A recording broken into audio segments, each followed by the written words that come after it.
অসমৰ হাৰ্ট জুবিন গাৰ্গ তেখেতক সকলোৱে জ্ঞাত যিহেতু তেখেত মৃত বুলি ক'বলৈ বহুত মনটো কিবা এটা যেন লাগি গৈছে মৃত বুলি ক'বলৈ মোৰ সকলোৱে মুখত অহা নাই আজি এইটো মোৰ দ্বিতীয়টো অনুষ্ঠান মোৰ প্ৰথম অনুষ্ঠান মই স্কুলত কৰিলোঁ এনেকৈ এংকৰিং হিচাপে তাতো মোৰ কথা কোৱা কোনো হেৰিয়ে নাছিলে বেছি কথা নকওঁ আমি প্ৰথম কাৰ্যসূচী হিচাপে আমাৰ ইয়াতে এই মিনুমা দেৱীক আমাৰ বন্দিভাগ প্ৰজ্বলন কৰিবলৈ আমি বিনম্ৰ হৈ অনুৰোধ জনাইছোঁ তাৰপিছত আমি মৌন প্ৰাৰ্থনা কৰি আমি জোৰ সমাদৰ আগবঢ়াম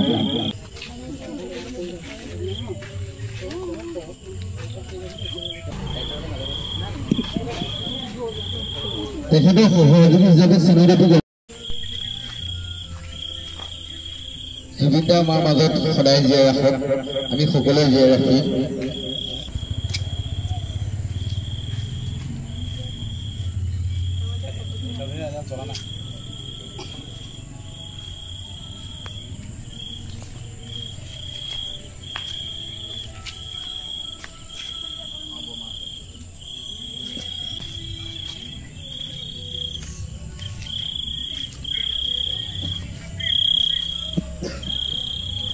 আমাৰ মাজত দুগৰাকী শিশু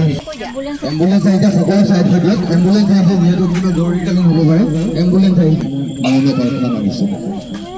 মই ষ্টাৰ্ট বুলি কোৱাৰ লগে লগে সকলোৱে মৌন প্ৰাৰ্থনা মাগিব হাত ধুই জুবিন গাৰ্গ ডাঙৰীয়াই তেখেতে এটাই বিচাৰিছিলে তেখেতৰ মৃত্যুৰ স্থলত কথাষাৰ ক'বলৈ উলিয়াইছে ক'বলৈ বহুত দুখ লাগিছে তেখেতে এটাই গান বিচাৰিছিলে মায়াবিনী ৰাতিৰ কোলাত এই গানটি সকলোকে আমাৰ যিহেতু গোটেইখিনি আমাৰ নৱপ্ৰজন্মৰ লগতে আমাৰ গোটেইখিনি আছে যিহেতু সকলোকে এই গানটো এবাৰ পৰিৱেশন কৰিব আমি বজাই পিনে তেখেতৰ আত্মাই সদ্গতি পাব বুলি আমি আশা ৰাখি তেখেতৰ আৰু কি কওঁ ক'বলৈ ভাষা নাই সকলোকে এবাৰ এই গানটো গাবলৈ আমি অনুৰোধ জনালোঁ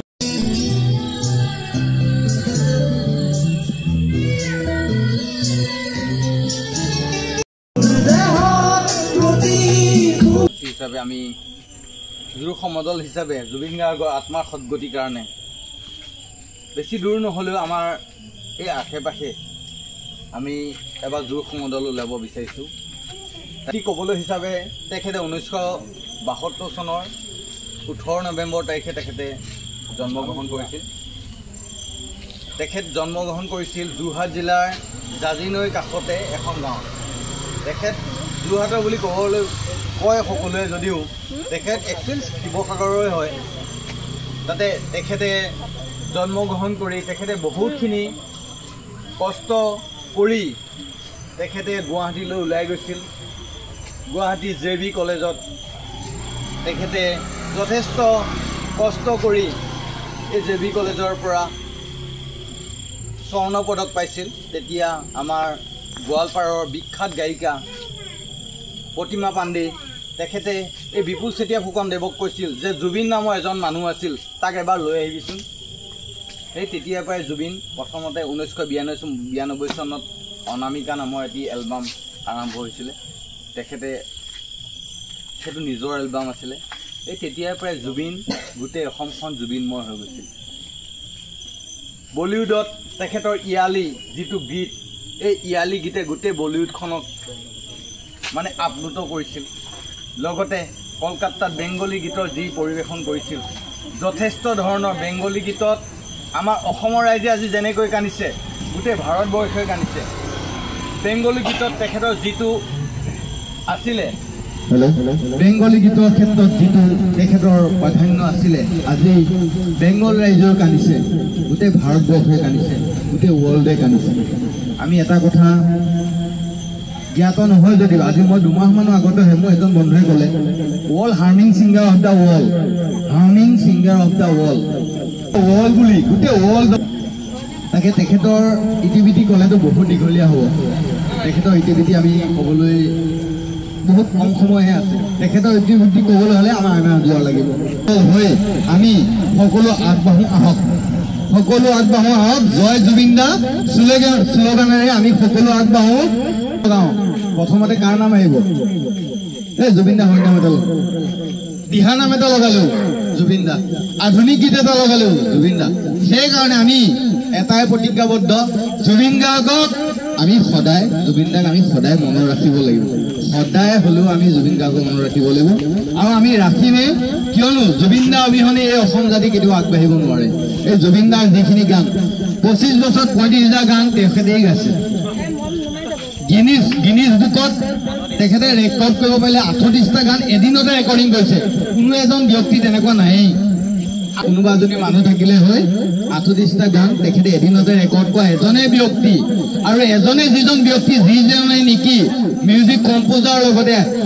তেখেতে অভিনয়ৰ লগতে আৰু এজন ব্যক্তি যিজনে নেকি গোটেইখিনি মিউজিক চিষ্টেম বজাব পাৰে, সেইজনে এজন ব্যক্তি হ'ল জুবিন গাৰ্গ। ধন্যবাদ। আমি সকলো আগবঢ়াম।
আমি ৰাখিছো আমাৰ সত্তাত আছে, আমাৰ হৃদয়ত আছে, জুবিন দা সদায় অমৰ হওক। আমি সকলোকে অকণমান ইয়াতে ৰ'বলৈ অনুৰোধ জনাইছো। তেওঁ জুবিন দাক বহুত ভাল পায়। জুবিন দাৰ কাৰণে অকণমান কিবা এষাৰ তেওঁ শ্ৰদ্ধাঞ্জলি বক্তব্য ৰাখিব বিচাৰিছে। একেখিনি জেগাতে অকল জানদা আৰু আমাৰ সমূহীয়াকৈ গোটেই অনুষ্ঠানটোৰ লগত জড়িত হৈ থকা গোটেই সমূহীয়া মানুহখিনিকে মই মোৰ ফালৰ পৰা অশেষ ধন্যবাদ জনাইছোঁ। ধৰিবটো বহুত ডাঙৰ আমাৰ অসমৰ কাৰণে নহয়, আমাৰ গোটেই ইণ্ডিয়াৰ কাৰণে এটা ডাঙৰ ক্ষতি, আৰু এই ক্ষতিটো আমি কেতিয়াও পূৰণ কৰাটো বহুত বাধা নাইকিয়া হৈ গ'ল। তাৰ বাবে গোটেই অসমখনত এডাল কামিহাৰ ভাগি গ'ল। যিডাল কামিহাৰ তাকো কোনেও খাতি নকৰা শব্দটোৰ অৰ্থ এটাই আছিল, দাদা। ওলাই যাব লাগিব, এটাই আমাৰ ঐক্যবদ্ধ হ'ব লাগিব। দাদা নাই, দাদাৰ যাতে সেই অভাৱটো আমি কেতিয়াও পূৰাব নোৱাৰো, সেইটো সত্য কথা। কিন্তু দাদাৰ যিখিনি আশা আছিল, দাদাৰ যিখিনি কথা আছিল, আমি অসমীয়া হৈ, আমি অসমৰ যদি খিলঞ্জীয়া হৈ আমাৰ দাদাৰ হকে তেওঁৰ জীৱনত নোপোৱাখিনি আমি পাবৰ কাৰণে, চৰকাৰৰ লগত যুঁজিবৰ কাৰণে আমি যাতে আমাৰ একতাৰ জয়ডাল কেতিয়াও নাভাগো, সেই কথা মনত ৰাখি আমি সদায় নিজৰ মাজত আমি আগুৱাই যাব লাগিব। আৰু মই বিশেষ একো নকওঁ, মোৰ মনত এই শংকাটোৱে বৰকৈ আমনি কৰি আছিলে, আৰু মই সেই শংকাটো মই প্ৰকাশ কৰিছো। আৰু মই এইটো কথা কৈছো যে যিটো এটা মানুহ আছিল তালে ভয় কৰি আছিলো, সি চালা আজি চেঞ্জ হৈ গ'ল, বাচি গ'লো। আমি যি মন যায় তাকে কৰিব পাৰিম। গতিকে আমাৰ একতাখিনি এইখিনিত যাতে আমি পাহৰি নাযাওঁ, প্ৰত্যেক সময়তে আমি অসমীয়া, আমাক জাষ্টিচ লাগিব, উই ৱান্ট জাষ্টিচ। ইমান সৰু মানুহ নহয়। জুবিন দাক যিখিনি কৰিছে সকলোৱে স্পষ্টভাৱে দেখিছে। জয় জুবিন দা।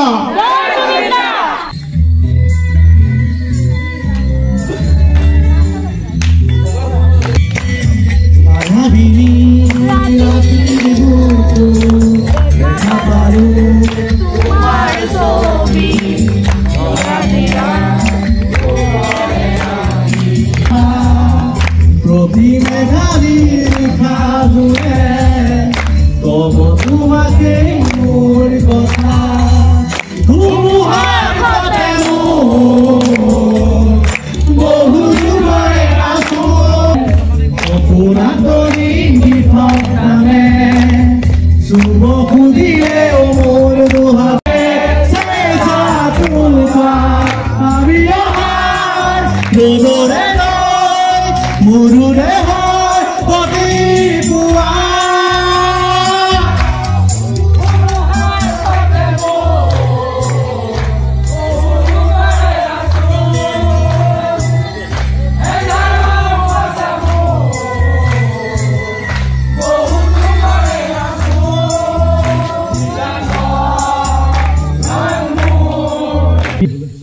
তেখেতৰ যি অনুভৱ